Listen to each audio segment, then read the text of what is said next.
में सीएमओ, जहां पर मुख्यमंत्री भजनलाल शर्मा जो आज 9 नीतियां उन्होंने लागू की हैं, 5 विभागों की उन नीतियों को लेकर वो अपनी बात सामने रख रहे हैं। जो विषय सूची बनाई और उस विषय सूची में एक एक बिंदु को डाला, और इसके साथ इसके लिए मैं बधाई देना चाहता हूं कि उन्होंने नए आयाम भी स्थापित किए और उन्होंने नए प्रयोग करते हुए उनकी भी क्रियान्विति करने का काम किया।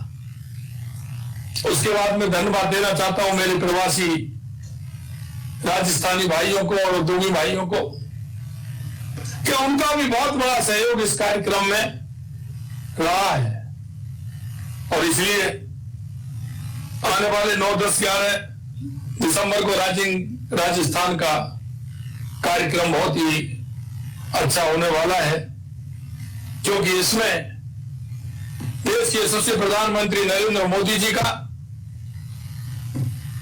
उन्होंने उनकी जो एक राजस्थान की जो कल्पना थी,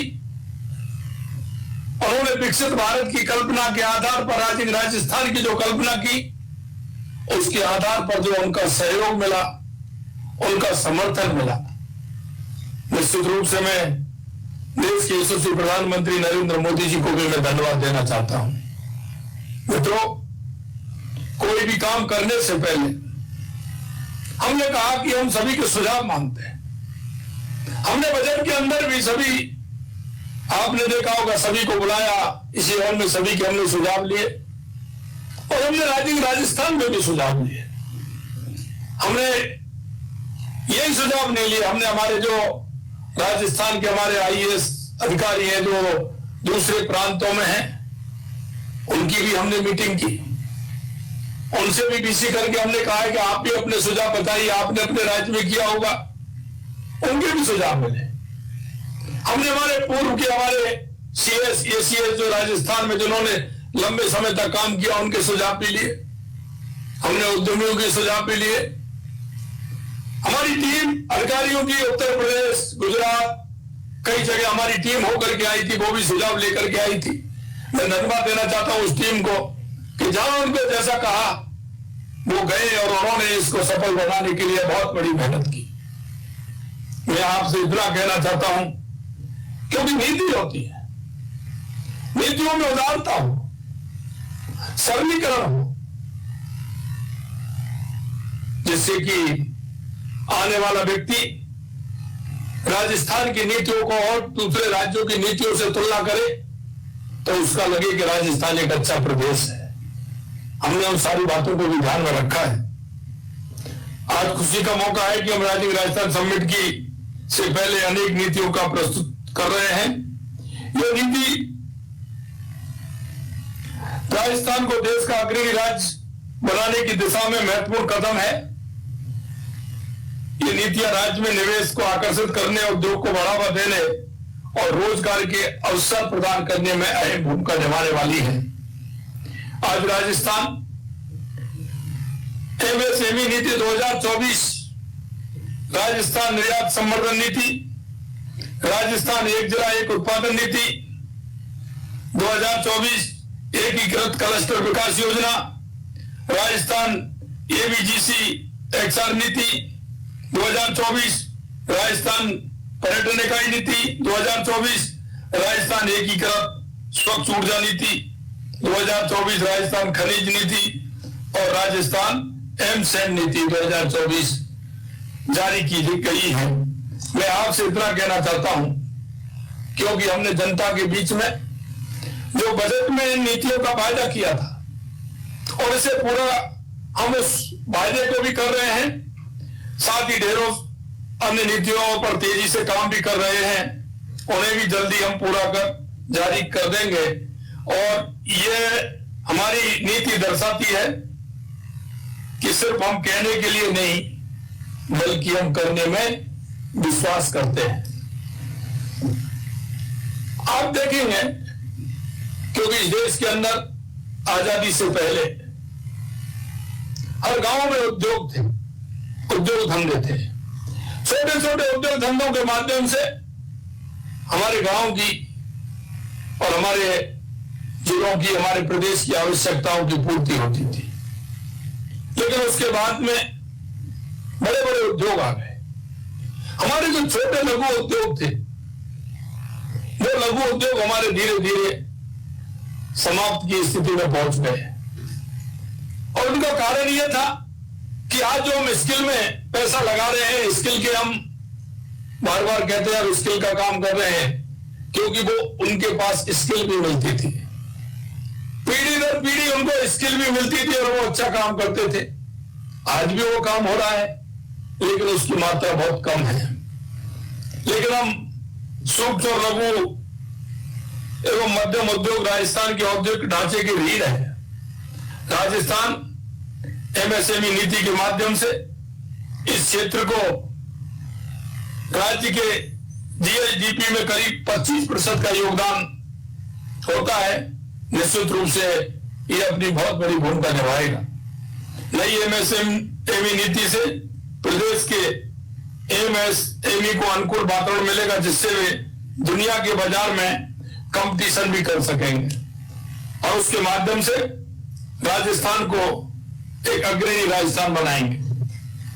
राजस्थान निर्यात संवर्धन नीति प्रदेश के उद्यमियों को दुनिया भर के बाजारों तक पहुंच बनाने में मदद करने के लिए राजस्थान निर्यात संवर्धन नीति 2024 लाई गई है। इस नीति के माध्यम से हम निर्यातकों को दस्तावेजीकरण, अंतर्राष्ट्रीय आयोजनों में भागीदारी, सर्टिफिकेशन, तकनीकी अपग्रेडेशन, ई कॉमर्स प्लेटफॉर्म और लॉजिस्टिक लागत पर विविध प्रकार की सहायता प्रदान भी करेंगे। राजस्थान एक जिला एक उत्पादन नीति, ये बहुत महत्वपूर्ण है। हमारे जिले की पहचान हो, हमारा जिला किस तरह का है, इसमें क्या उत्पादन होता है, उसको बढ़ावा देने के लिए भी हम काम करेंगे।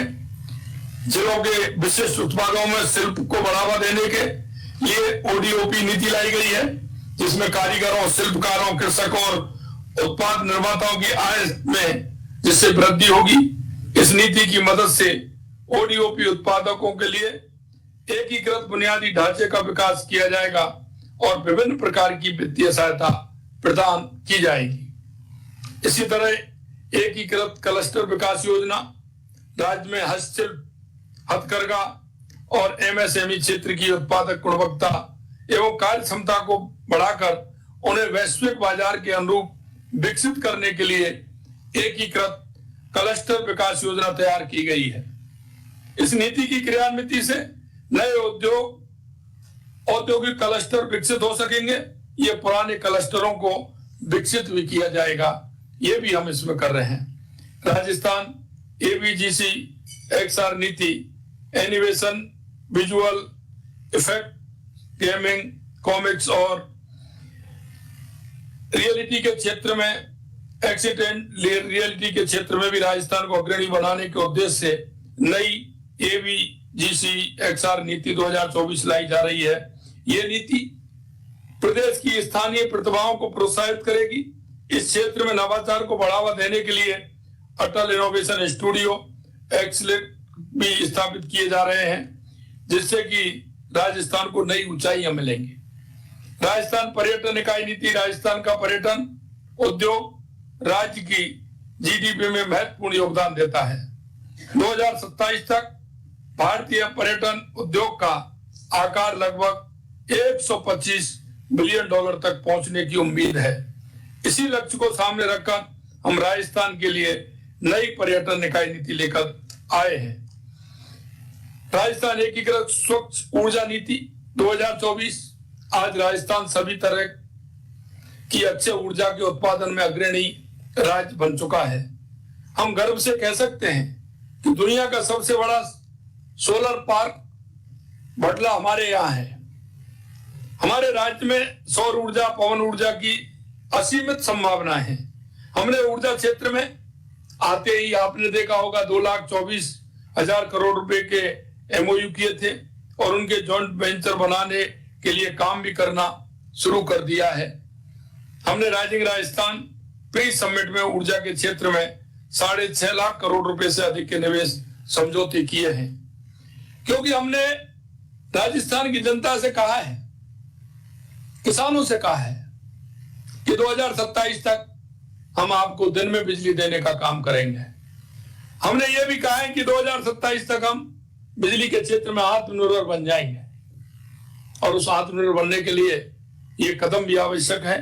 इस क्षेत्र को और अधिक मजबूत बनाने और निवेश के लिए सकारात्मक वातावरण बनाने के लिए, निर्माण के लिए हम एकीकृत स्वच्छ ऊर्जा नीति 2024 लाए हैं। इस नीति के माध्यम से प्रदेश में अक्षय ऊर्जा, बायोमास एवं waste to energy, green hydrogen ऊर्जा भंडारण परियोजना को बढ़ावा मिलेगा। आपने देखा होगा राजस्थान में खनिज नीति, क्योंकि राजस्थान में खनिज के क्षेत्र में भी बहुत बड़ा काम